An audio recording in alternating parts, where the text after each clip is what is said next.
For almost an entire year, artists in Valencia build enormous figures with incredible care, paint them in bright color, lift them into the streets like temporary monuments, and then, in a single night, they burn almost all of them to the ground. That is the first mystery of Las Fallas. Why would a city destroy its own masterpieces? And why do thousands of locals gather not in sadness, but in celebration as flames climb into the dark? In March, Valencia becomes something more than a Mediterranean city. Its wide avenues, old squares, apartment balconies, and market streets turn into an open-air stage where sculpture, satire, music, gunpowder, silk, flowers, and fire all compete for attention. Las Fallas is not tucked away in one fairground or one historic quarter.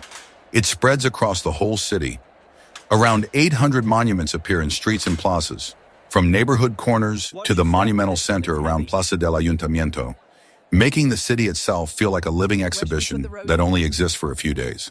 What makes it so visually overwhelming is the contrast. By daylight, Las Fallas can look like a giant outdoor art show filled with humor and cartoon-like exaggeration. One monument might show politicians, celebrities, or invented characters frozen in absurd scenes. Another might tower above traffic lights and balconies painted in glossy colors, packed with symbolic details. But there's another side to this story. None of these sculptures are meant to last. Their beauty is tied to disappearance, and this is exactly what makes the festival different. According to historical records, Las Fallas grew from old springtime bonfires and from customs linked to carpenters who traditionally cleared out scraps and burned unwanted wood at the end of winter around the feast day of Saint Joseph, the patron saint of carpenters. Over time, those practical fires became more elaborate.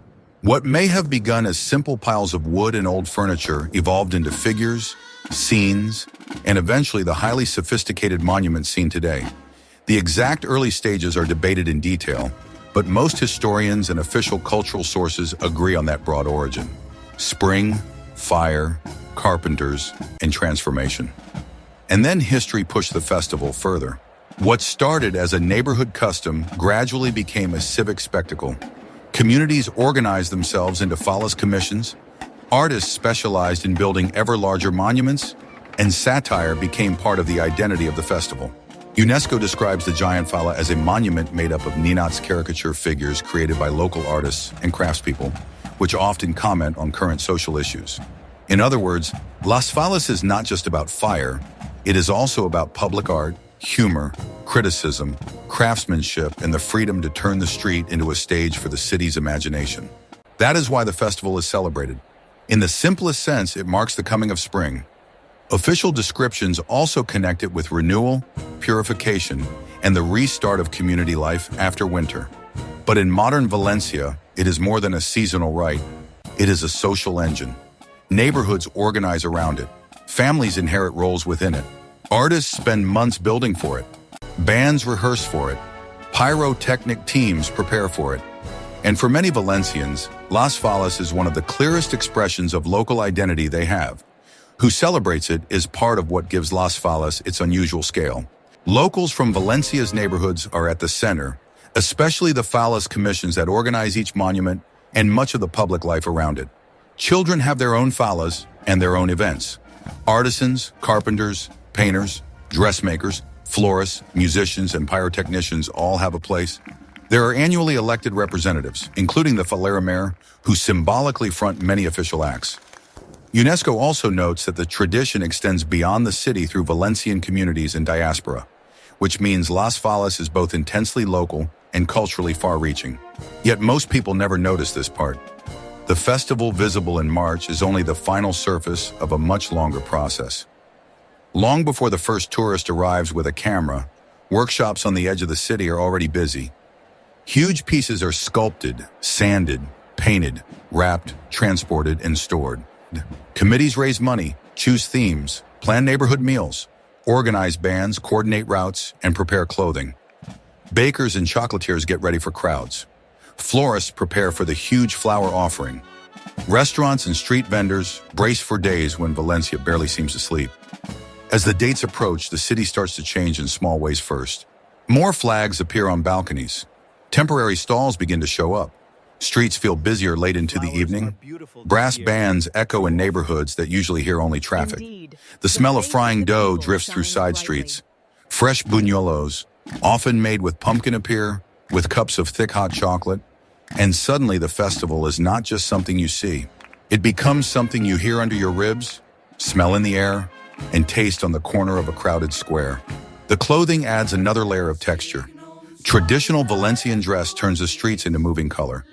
Women and girls appear in richly embroidered gowns with full skirts, aprons, shawls, lace details, and gold combs fixed into carefully arranged hair.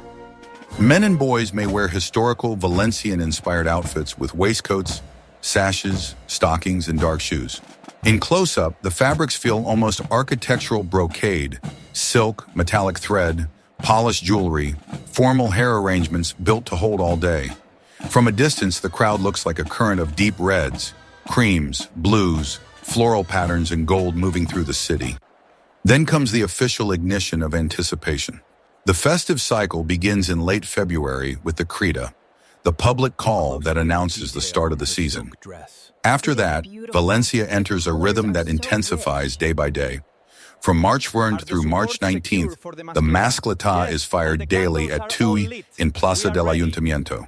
The main climax of the festival comes from March 15th to 19, and in the official 2026 calendar, the central week runs through March 16th, 17, 18, and 19, ending with the crema on March 19th. The mascleta is one of the best examples of why outsiders often misunderstand Las Fallas at first. People hear fireworks and imagine color in the sky, but the mascleta is not mainly about looking up. It is about rhythm, pressure, timing, and controlled noise. Every day at 2 p.m., the center of Valencia braces for a pyrotechnic composition that builds from measured detonations into a rolling wall of sound, so intense the ground seems to shake beneath the square. Official festival guides even advise keeping your mouth slightly open to protect your ears when the volume surges. This is not background entertainment. It is a physical event. And that's where things become more interesting, because the mascleta also reveals the social side of the festival. Before the first blast, bands from neighborhoods and surrounding districts warm up the atmosphere. People crowd balconies, terraces, and every possible viewing angle. Locals know where to stand. Newcomers glance around in a mix of excitement and caution. Then the sequence begins. Sharp cracks, dense smoke, the smell of gunpowder, a carefully designed crescendo, and finally that thunderous final section that turns the whole square into a vibrating chamber. Applause erupts not because something exploded, but because it exploded well. By mid-March, the city feels as if it has crossed a threshold. Trucks move massive sculpture pieces into place. Cranes appear beside apartment blocks. Streets close. Crews work with ropes, lifts, in astonishing precision. This is the planta, the installation of the Fallas, when the monuments are assembled in the streets and must be finished by the morning of March 16th. Smaller children's Fallas go up first, and the largest monuments are often built piece by piece with cranes. In more traditional cases, Valencia still preserves the remarkable technique known as planta al tombe, where a monument is raised from the ground with human force and ropes. If you walk the city during the planta, you can feel the suspense. Nothing is fully still, and nothing is fully finished. A giant arm might be lying on the pavement waiting to be attached to a painted torso. A satirical face the size of a car may be suspended in the air above a crowd looking upward. Artists make final corrections with brushes and ladders. Organizers pace with checklists and phones. Children stare at unfinished figures as if watching a fantasy world assemble itself in real time. But the real story begins here, because when dawn breaks on March 16th, judgment starts. Juries begin to evaluate the monuments, and one figure, the Ninot Indultet, will eventually be spared from the fire. That saved figure is one of the lesser-known details that gives Las Fallas emotional nuance. Nearly everything burns, but not absolutely everything. Each year, one Ninot is chosen to survive, becoming a kind of memory rescued from destruction. It is a small exception inside a festival built on impermanence, and that exception matters. It tells you that Las Fallas is not careless destruction. It is controlled loss, ritualized change, and selective remembrance. From there, The days fill with motion. Morning brings neighborhood activity, commissions gathering, musicians moving through streets, cafes packed with people fueling up on coffee, pastry, and hot chocolate. By late morning, visitors fan out across Valencia searching for the most famous monuments, especially those in the top competitive categories. The city center becomes a slow-moving river of cameras, strollers, grandparents, school groups, and travelers weaving between sculptures that can rise far above the surrounding buildings. Every corner seems to offer a new giant face, a joke, a provocation, or a surreal scene frozen in paint. At street level, Las Fallas is full of detail that wide shots can miss. Food stalls push out the smell of oil, sugar, and batter. Bands pass in uniforms with brass instruments catching the sun. Children clutch balloons and sweets while adults compare monuments and argue about which one deserves the prize. Banners hang above neighborhood streets. Folding chairs appear outside Casal Faller gathering spaces. On some streets, you hear conversation in Valencian, on others Spanish, and all around them the language of spectacle camera shutters, laughter, drum beats, firecrackers, and the constant low hum of a city hosting one of its largest annual transformations. The afternoons add another emotional register, especially during the flower offering on March 17th and 18th. This is among the most moving parts of Las Fallas for many participants. Thousands of faleros and faleras process through the city toward Plaza de la Virgen carrying bouquets, often dressed in full traditional clothing. The parade advances through streets such as Calle de San Vicente and Calle de la Paz before reaching the square, where a giant structure of the Virgen de los Desamparados stands waiting. Teams climb the framework and place the flowers to create a vast floral mantle. By the end, the structure becomes a tapestry of color built bouquet by bouquet. For a documentary eye, this is one of the richest visual moments in the entire festival. The polished fabric of the dresses catches late afternoon light. White flower wrapping glows against dark jackets and embroidered skirts. Faces swing between pride, concentration, exhaustion, and emotion. Children try to stay in step. Grandparents watch from behind barriers. Bouquets move like waves of red, white, pink, yellow, and orange through the square. And even if the historical roots of the event are religious, in the present-day festival, it also functions as a major civic and family act, a public display of belonging, memory, and continuity within Valencian culture. Then night falls and Valencia changes again. During Las Fallas, darkness does not calm the city. It sharpens it. Street lighting reflects off varnished sculpture surfaces. Music from one neighborhood drifts into another. Crowds gather along the old Turia riverbed and around the Alameda for major pyrotechnic displays.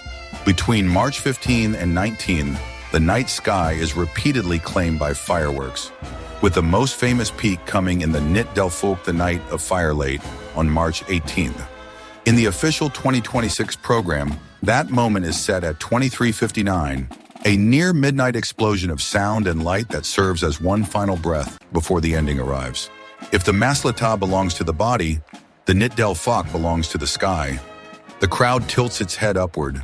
Smoke blooms and drifts over the city. Bursts of white, red, blue, and gold expand above the river gardens and bridges. For a few minutes, Valencia feels suspended between carnival and apocalypse, as if all the pressure building for weeks is finally escaping into the air. But even this is not the true finale. Las Fallas saves its most unforgettable act for the last night. March 19th is the day of the crema, the burning. By then, the city has already spent days living among these monuments, photographing them, debating them, walking around them, and bringing children to see them. That is what makes the ending so powerful. The sculptures are no longer just objects. They have become temporary neighbors, and one by one, they are condemned to disappear. Official schedules begin with the children's Fallas at 8 p.m., followed later by the larger monuments, with the top special section winner and the City Hall Falla burning last. In 2026, the final City Hall burn is scheduled for 23:00. The first fires of the evening are almost deceptive.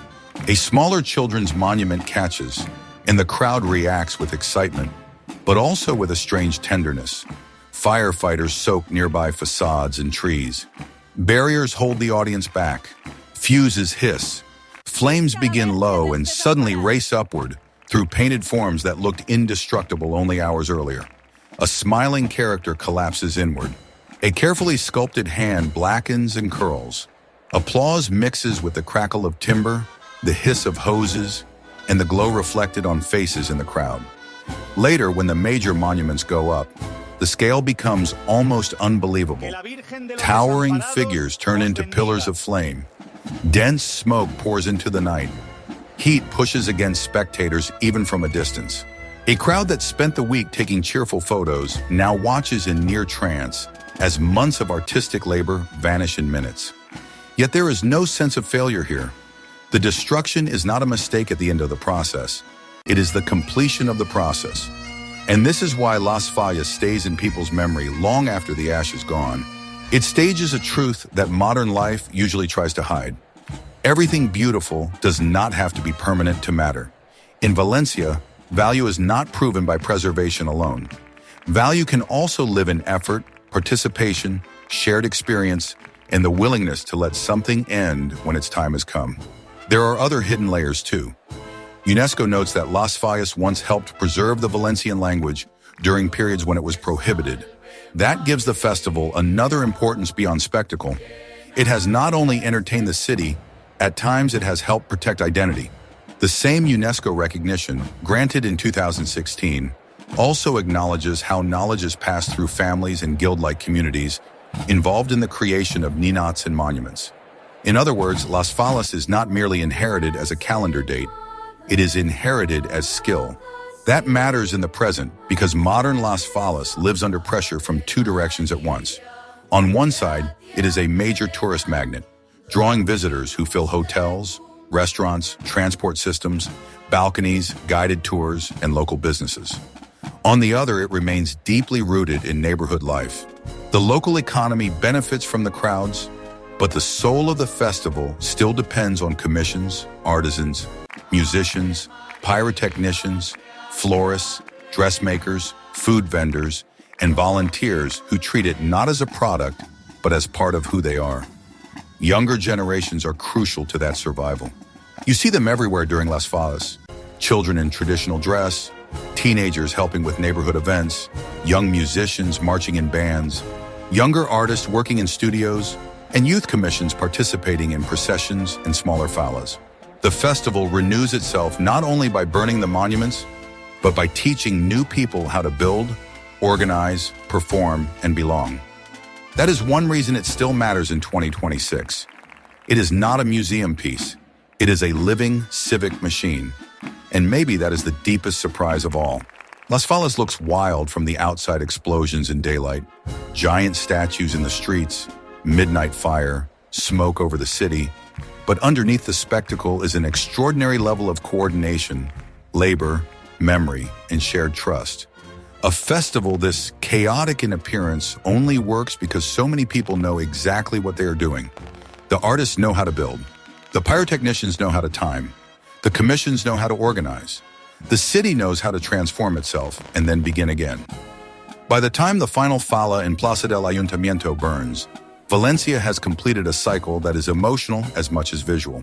The city has laughed at satire, trembled under the mascleta, walked behind flowers, eaten in the streets, watched fireworks above the river gardens, and finally stood before the fire that ends it all. At 11:00 p.m. on the final night, the official centerpiece burns and with it the current year's festival closes. But even in that ending, there is already a beginning, because once the ash settles, the next Las Fallas has already, in a sense, begun. So when people call Las Fallas Spain's most spectacular fire festival, they are not just talking about the flames. They are talking about a city that turns satire into sculpture, noise into ritual, clothing into history, flowers into a public image, and destruction into meaning. They are talking about Valencia's ability to make impermanence feel unforgettable.